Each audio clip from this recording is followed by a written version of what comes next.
Anyway, it is a beautiful day out there, as we've said, benchmarking again for all of you who are listening.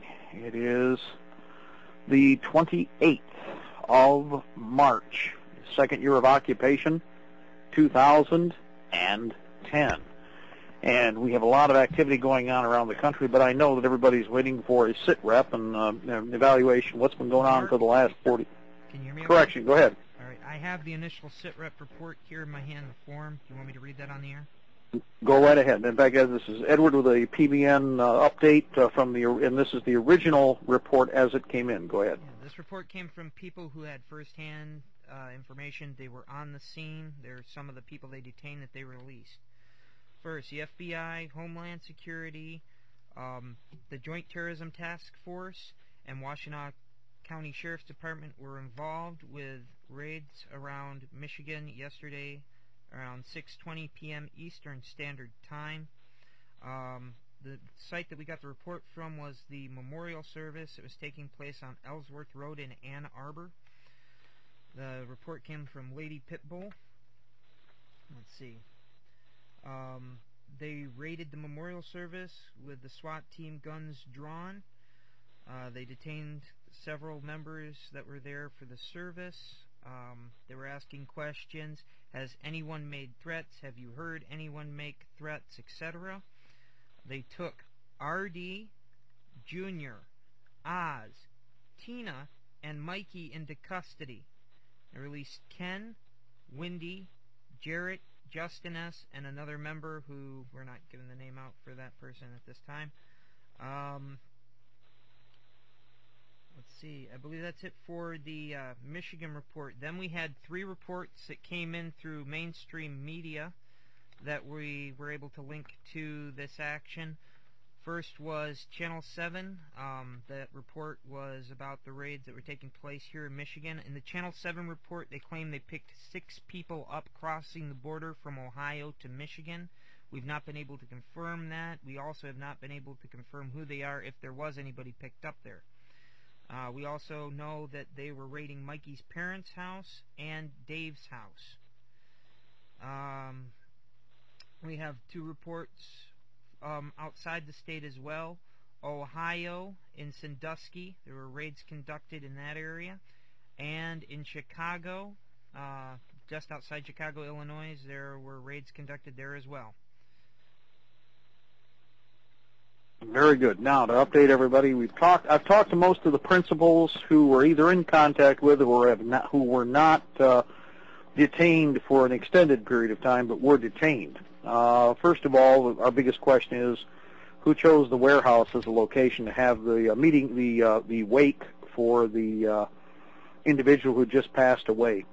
I will say this, just by the fact that the bat faggots, the scumbags that are with the Homeland Security, these gutter trash, to go to a funeral event or a wake and attack in this way pretty well has cut the rope. There are a lot of people right now that are mobilized. I'm going to warn everybody, and I will warn everybody clearly about this. I don't even know how many, and I can't be sure. But a lot of people said, well, if they'll do that, they'll do pretty much anything.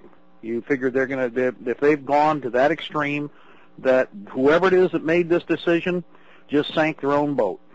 That's all I can say, because there's people out there right now that have said that this is the most one of the most disgusting acts that they have seen so far. I can't use all the expletive deleteds. In the last 24 hours, different militia commanders were mobilizing. In fact, as the event took place, I want to commend all of the individuals who systematically collected the data, were able to pass the information on, both did ground collection on sites, went in, risked their lives, because anybody in this situation knows that the hairballs on the other side are a bunch of rabid, red-eyed nutcases that, you're going to have to deal with them someday. It's going to happen.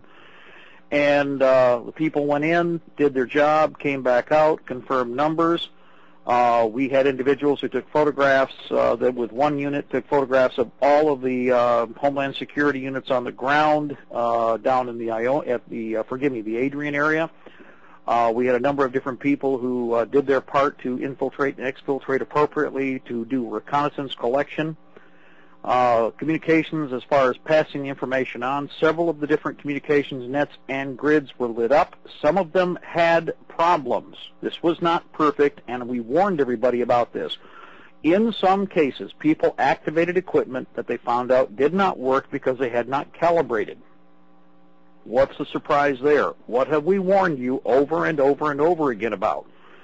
So about 4 to maybe 7% of the grid was offline temporarily until technicians could get there to check the equipment and find out what was going on.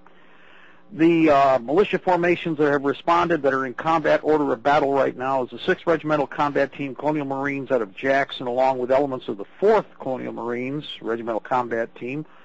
The 3rd Company, 2nd and 3rd platoons, and I'm going to make sure I get that right, were the first to mobilize from the CMM units. We also want to thank a fully independent and heavy infantry independent group that were available from the Jackson area also that mobilized. I believe that they know the family, and they were very, very rapid to respond. We have a number of other formations around the state. Most of the Wolverines, with the exception of 2 counties, were fairly well covered within a very short period of time once the machine was in motion. But this is demonstrating for all of you the need to tighten the ship up.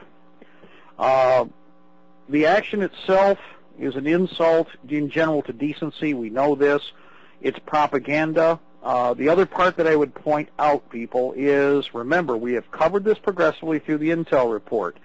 We had 2 off-the-wall story pieces that were done. First by the Ann Arbor Snooze / the Ann Arbor News, and now I have names of who it is that was doing the suck-up with them, because we know who the reporters were, so now we'll know who to go interview and talk to when the time comes. And the other was Channel 4 News. Now, in both cases, these were off-the-wall, weird or bizarre, and of course they were told by the Fed to do this. They didn't think this up on their own. This was, as we've said before, the only purpose for the press doing articles is preparatory to attack. Always remember that. And as we discussed this, in fact, if you go through the archives, we had open discussion on this. Something's in the wind.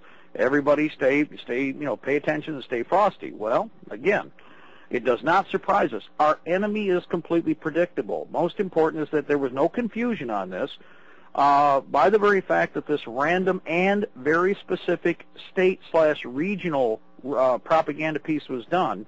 The only question is whether or not there was something done in Illinois/Northern Indiana and over in the Cleveland/Ohio area at the same time. We're going to find out more about that because we've got to do a survey or background survey of what was done in the last about 120 hours. But there is no doubt that, again, that was preparatory.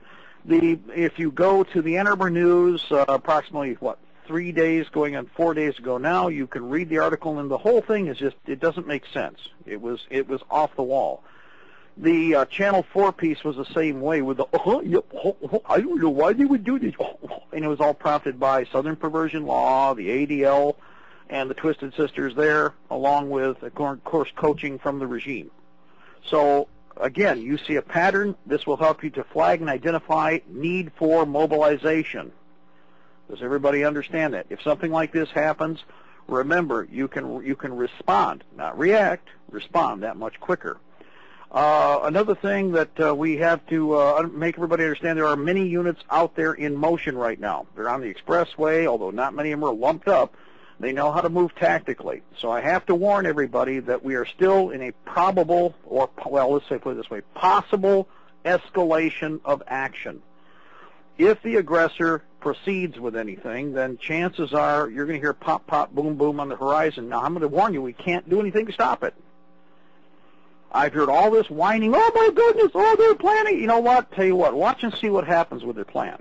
And again, I'm going to warn you right now, the men that responded were individuals who are combat veterans who are very grim. And I will point something out. I don't like having to talk to wives who are crying. Okay, I don't like to because I understand how they're hurt. I had to deal with several different calls with wives whose husband are going out the door to go to war. Okay? Most important is there were two different types of responses, and I will compliment all of these young ladies and all of the women who have been